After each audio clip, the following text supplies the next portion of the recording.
So there's about a minute and a half left in Game 3 of Denver and Miami. Denver's up 10. Miami's put in all the guys who don't play. So it looks like Denver's going to take the lead 2-1 here after winning Game 3. Let me not move my camera like that. There we go. So, yeah, what a game. So the first 15 minutes, Jokic and Murray and Butler and Bam all come out, and they all play really, really well. There's really no other way to put it. Jokic and Murray combined for 9 of 17 from the floor, 18 points in the first 15 minutes. Bam and Jimmy combined for 8 of 18 from the floor, 19 points in the first 15 minutes. So the stars show up in the first quarter. They both sets of stars play well. Neither team really has any role players show up yet. We move into the second quarter. About halfway through it, Jokic is finding his rhythm offensively. He's got 10 points. He has 5 assists, which is more than he had in Game 2. Finished Game 2 with 4 assists and 8 rebounds with about 6.5 minutes left to go in the second quarter. Meanwhile, Jamal Murray already has 14, which is more than he had in Game 2, which was 13.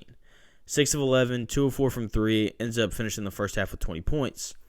And a lot of Denver's offense in the first half was Jokic and Murray. That was kind of what carried them through the first half. When we look at Miami, they were in a really similar boat outside of Caleb Martin, who had, a 90-second stretch where he hit 2 threes and got a layup. And outside of that, though, it was mainly Butler and Bam. And I'll be honest, if neither teams have role players show up and have, solid games, because neither team, well, especially Miami didn't have any role players show up. And it wasn't really until Denver kind of finally had some guys show up. Christian Brown off the bench, I thought he was awesome, cutting to the basket, not settling for threes. He finished with 15 points. It was really impressive. But outside of that, no one else was really great. Aaron Gordon, he played well, 11 points, 9 rebounds. The defense is really kind of what he brings. Jokic and Murray are both going to score 30. Outside of that, no one scored more than 5. Michael Porter Jr. only scored 2 points. He was 1 of 7 from the field. Kentavious Caldwell-Pope, only 4 points, 1 of 4 from the field.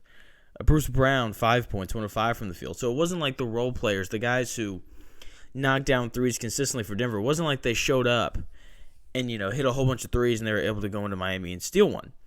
And then when we look at Miami, they're really similar. Caleb Martin's got 10.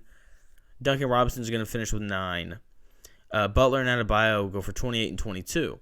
And so neither team's role players really showed up. And when that happens, you have to take Denver every single time because Murray and Jokic, I don't know how you pick them. I don't know how you take Butler and Bam over them. Sorry, I keep looking up. The game is still on. And Denver's up by 9, so I'm really hoping they don't blow this in the middle of my video. But we'll see what happens. I'm sure that by the time they're done, I'll have something going on. So anyway, but yeah, so the role players for the Miami Heat, they just never really show up. And when that happens, it's really tough for them to beat anybody. It just is. But I think that the most impressive thing about this game, I think this was the most physically dominant game that we've seen Denver play, maybe all playoffs.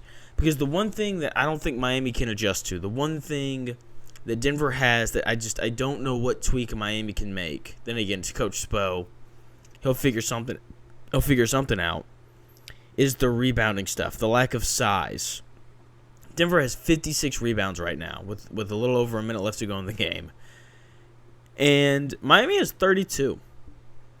Jokic, 20-plus rebounds. Just been an absolute menace on the glass. And when we look at Miami, they're really small.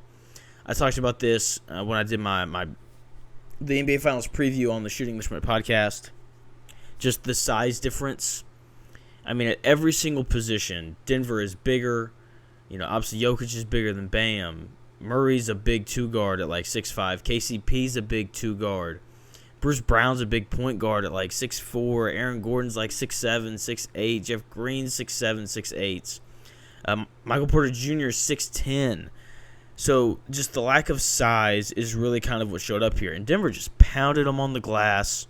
And they patted them inside. They had 13 offensive rebounds, 43 defensive rebounds. Just absolute menaces. 60 points in the paint to Miami's 34. I mean, look, the three-point shot is great. You make a whole lot of threes, you're going to win a lot of games. But, when you get outscored in the paint by, 26, I mean, that's a lot to make up for from beyond the arc. And the scary thing with this Denver team is they're 5 of 18 from 3. And, this is one of the important things of winning a championship in basketball at any level. Can you win in multiple ways, right? If you listen to me during the March Madness stuff, that's one of the big things that I kind of harped on is can you win in multiple ways?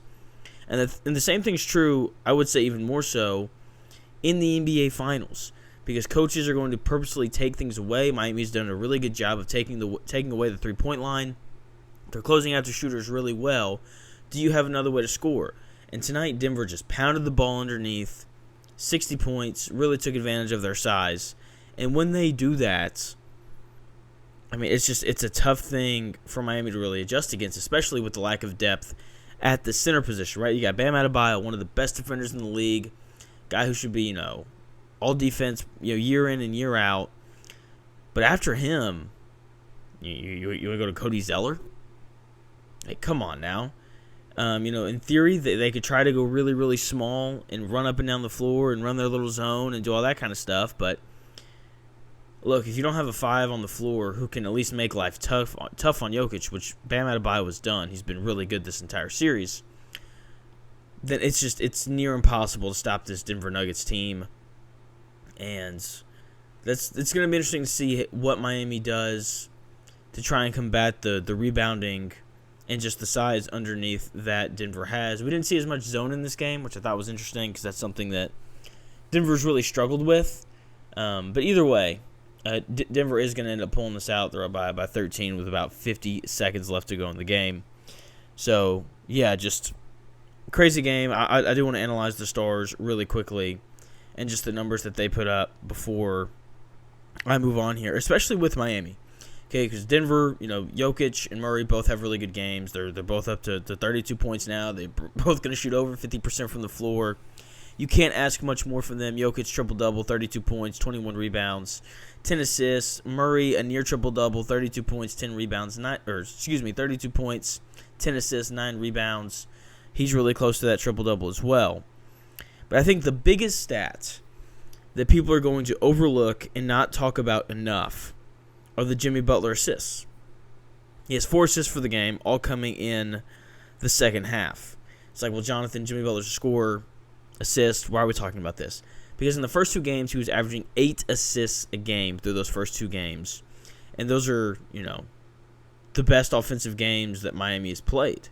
In this series so far, those two games offensively, they were definitely better than they were in this one. And part of that is guys not knocking down shots, but the other part of that is Denver didn't run as many doubles, and when they did, it was when Jimmy went left or right towards the baseline. Whenever they would go to trap him, it was always in a very trappable spot. He wasn't, in the middle of the floor, standing at the free throw line. He was usually down on the baseline or he was posting up, making life much tougher on him to make that pass out of the double team. And so that affected the assist numbers. The assist numbers for Miami in general, only 20 assists on 34 made shots. That's the issue. They only made 34 shots. You got to make more shots than that. Yeah, so this is just one of those games where Denver's size, that is the big question. What is Miami going to do about Denver's size going forward? Because the rebounding differential was huge. The points in the paint differential was huge.